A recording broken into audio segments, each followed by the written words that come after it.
Just a few more points about channel and how your product works with the channel, or how your solution works with the channel.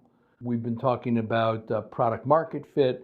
This is sort of product channel fit. And there are some additional issues that need attention.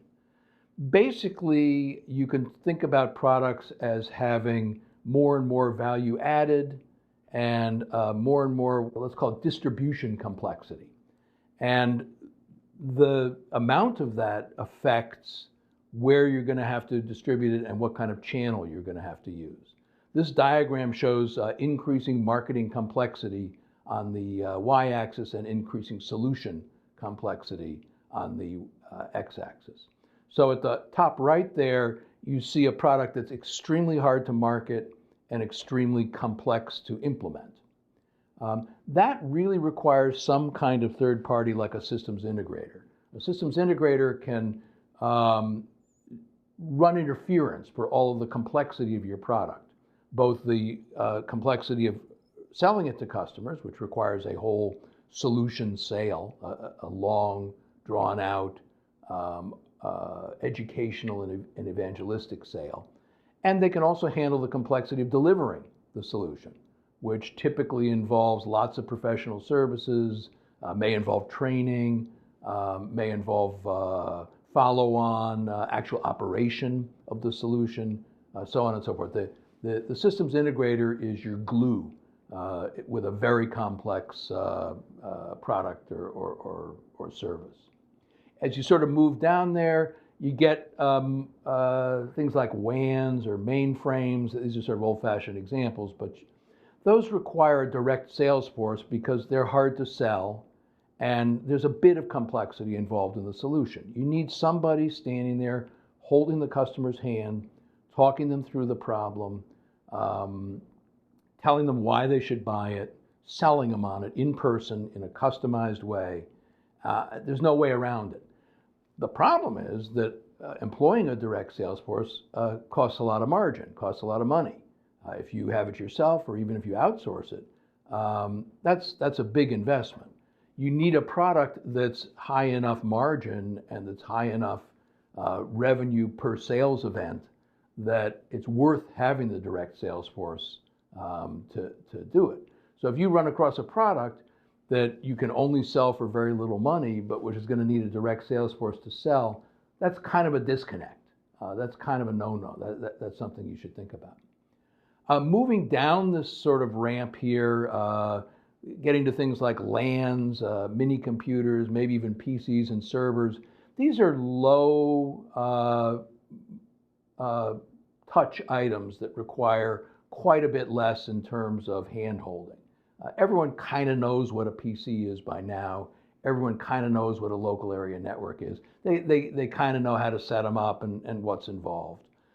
You still need some touch and you still need some value add in terms of delivering the solution, but it's much less and the volume is higher. In that case, you're looking at something like a VAR, a value-added reseller. This is somebody who works for you. You're one of many things that they sell.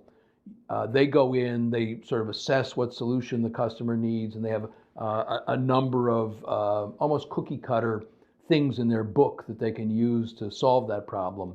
And they pick yours because you spiffed them, or because they've heard from customers it's the best solution, or because the customer asks for it. That's a sort of VAR relationship. Moving on down, even lower touch and higher volume is retail. A retailer can certainly take the temperature of the customer, direct them toward a solution, do a little bit of support, or at least accept returns. But a retailer is not a profoundly knowledgeable, there are exceptions. There are very knowledgeable retailers, but they're not adding the same amount of value that a VAR is, or a direct sales force, or a systems integrator. They're lower down on the same hierarchy. And then finally, at the very low end, where it's quite high volume and very low touch, you have something like a web telesales kind of channel, where you have people, it's called dialing for dollars. They're calling out, they have some script that they read to people, and they have some set of questions they ask in order to qualify the people, and then they pass on the qualified leads either to a website or to a very small direct sales force or to someone else to follow up. It's a very broad volume. It's good for products that have relatively little need for touch and is well suited to products that are virtual and web-based and very low in terms of solution complexity, if you will. So looking up and down this thing, you have to weigh how complicated your product is to buy, how complicated it is to deploy, how complicated it is to support, and match the channel to that complexity, and understand that if you need a complex channel to sell your product, you probably need a pretty high price mark in order to sell that product profitably, because the further up you get on this ramp, the more expensive these channels are. Which type of channels are best? Well, I think from this discussion and the last discussion, you can see that that's probably not an easy question to answer. It depends. Well, A, it depends, and B, it's not up to you.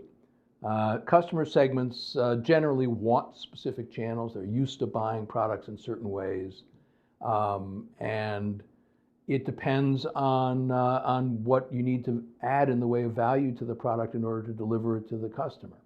Once you sort of get done with those two factors, there's not that much choice about channels, but you do have to figure that out.